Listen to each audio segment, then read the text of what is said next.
বিশ্বনবী পাগলের মতো একবার হাউজে কাউসারে যাবেন, একবার সিরাতে যাবেন, একবার পুলসিরাতের দিকে, একবার হাউজে কাউসারের দিকে পাগলের মতো দৌড়াতে থাকবেন। তার কোন গুনাহগার উম্মত যাতে জাহান্নামে ঢুকে না যায়, সেদিন কেউ সুপারিশ করতে পারবে না বিশ্বনবী ছাড়া। এজন্য ৫ নম্বর আল্লাহ বললেন, মান যাল্লাযী ইয়াশফাউ ইনদাহু ইল্লা বিইযনিহি।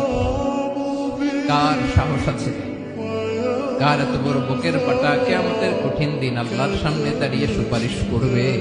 কারো ক্ষমতা নেই, কারো ক্ষমতা নাই। বিশ্বনবী সেদিন সিজদায় পড়ে উম্মতের জন্য কাঁদবেন, সবাই কাঁদবে, নফসি নফসি, আল্লাহ আমারে বাঁচাও, আল্লাহ আমারে বাঁচাও। বিশ্বনবী বলবেন, উম্মতি উম্মতি। বিশ্বনবী আমার জন্য কাঁদবেন, আপনার জন্য কাঁদবেন।